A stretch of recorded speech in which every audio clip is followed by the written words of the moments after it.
41 में से 39 सीटों पर हार गए थे और कोलकाता की 9 सीटों पर भी उनका स्कोर 0 ही था। लेकिन 7वें राउंड की वोटिंग से पहले प्रधानमंत्री ने कहा है कि देश में सबसे बेस्ट रिजल्ट बंगाल से ही आएगा। मतलब 80 सीटों वाले यूपी से नहीं, 48 सीटों वाले महाराष्ट्र से नहीं, 40 सीटों वाले बिहार से नहीं, मोदी को सबसे ज्यादा उम्मीद बंगाल से है। 4 जून को क्या होगा, समझिए इस रिपोर्ट में।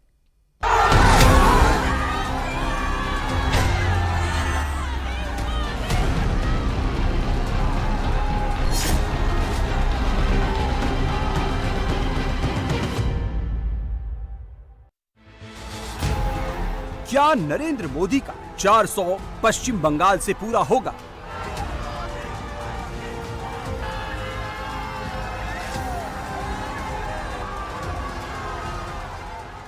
इस बार पूरे हिंदुस्तान में द बेस्ट परफॉर्मिंग स्टेट कोई होगा, द बेस्ट परफॉर्मिंग स्टेट कोई होगा तो पश्चिम बंगाल होने वाला है। पश्चिम बंगाल के बारे में नरेंद्र मोदी जो कह रहे हैं उसका बेस क्या है? फाइनल राउंड की वोटिंग से पहले ये अपने वोटर को मोबिलाइज करने की कोशिश है या नरेंद्र मोदी को सचमुच कोई सुपर पॉजिटिव रिपोर्ट मिली है? भारतीय जनता पार्टी को सर्वाधिक सफलता पश्चिम बंगाल में मिल रही है। सर्वाधिक सफलता नरेंद्र मोदी के कहने का मतलब जानते हैं क्या? इस देश में चुनाव के लिहाज से 4 बड़े राज्य हैं। यूपी जहां लोकसभा की 80 सीटें हैं, महाराष्ट्र जहां लोकसभा की 48 सीटें हैं, पश्चिम बंगाल जहां लोकसभा की 42 सीटें हैं और बिहार जहां लोकसभा की 40 सीटें हैं। यूपी में नरेंद्र मोदी की पार्टी ने पिछले चुनाव में 80 में से 62 सीटें जीती। अलायंस को मिला दे तो कुल 64 सीटें मोदी को मिली। बीजेपी 78 सीटों पर लड़ी और 62 सीटें जीती। उसका अपना सक्सेस रेट 80% था। महाराष्ट्र में 2019 का चुनाव बीजेपी यूनाइटेड शिवसेना के साथ लड़ी थी। बीजेपी महाराष्ट्र में 25 सीटों पर लड़ी थी और 23 सीटें जीती थी। इस तरह महाराष्ट्र में बीजेपी का सक्सेस रेट 92% था। बिहार में बीजेपी खुद 17 सीटों पर ही लड़ी थी और 17 की 17 सीटों पर उसे जीत मिली। बिहार में बीजेपी का सक्सेस रेट था 100%। क्या पश्चिम बंगाल में इस बार बीजेपी इन 3 राज्यों से बेहतर परफॉर्मेंस करेगी?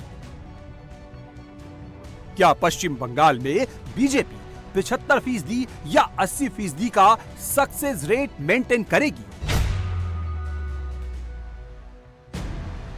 नरेंद्र मोदी की पार्टी पश्चिम बंगाल की सभी 42 सीटों पर चुनाव लड़ रही है।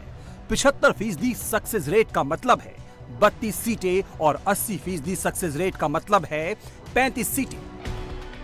30 से 32 सीटें जीतना बीजेपी को अचीवेबल लगता है और 35 सीटों का टारगेट अमित शाह ने रखा है।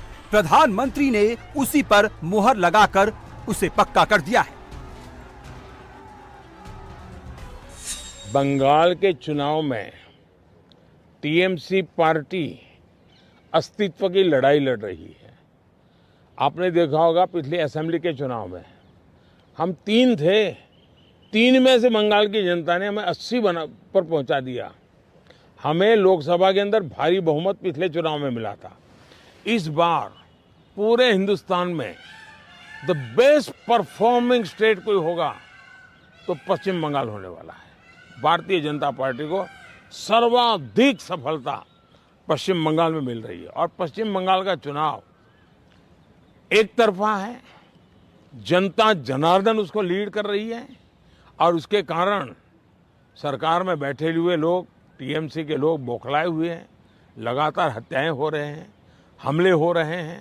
भाजपा कार्यकर्ताओं को चुनाव के पहले जेलों में बंद कर दिया जा रहा है। इस सारे जुल्मों के बावजूद भी मतदान भी जनता ज्यादा कर रही है और वोट भी ज्यादा हो रहा है। पश्चिम बंगाल में बीजेपी बढ़ती हुई पार्टी है। 2009 में बीजेपी यहां 10% वोट शेयर वाली पार्टी थी। 2014 में बीजेपी पश्चिम बंगाल में 17% वोट शेयर वाली पार्टी हो गई। 2019 में उसका वोट शेयर बढ़कर 40% के ऊपर चला गया। ममता बनर्जी की पार्टी पश्चिम बंगाल में सरकार चला रही है। उसके पास एब्सोल्यूट मेजॉरिटी है। दीदी आयरन हैंड से सरकार चलाती है। ममता बनर्जी के पास अपना काडर बेस है। वोट शेयर के मामले में पश्चिम बंगाल की नंबर 1 पार्टी टीएमसी ही है। बंगाल में बीजेपी बढ़ी जरूर है, लेकिन टीएमसी का वोट शेयर नहीं घटा है। 2009 में टीएमसी 31% वोट शेयर वाली पार्टी थी। 2014 के मोदी लहर में भी टीएमसी का वोट शेयर बढ़कर 39.8% हो गया। 2014 के मुकाबले 2019 में टीएमसी का वोट शेयर और बढ़ा और वो 43% से ऊपर निकल गई। बंगाल में बीजेपी बढ़ी है, मगर उसने लेफ्ट का बचा खुचा वोट और कांग्रेस के वोटर को ही अपनी ओर खींचा है। ममता बनर्जी ने अब तक बंगाल का किला बचा कर रखा है। पश्चिम बंगाल में BJP maximum to maximum 40% vote share वाली पार्टी है। टीएमसी 48% तक पहुंच जाती है। 2019 के लोकसभा चुनाव में बीजेपी ने बंगाल में 40.7% वोट हासिल किया था, तो 2 साल बाद 2021 के विधानसभा चुनाव में बीजेपी का वोट शेयर बढ़ने के बजाय घट गया।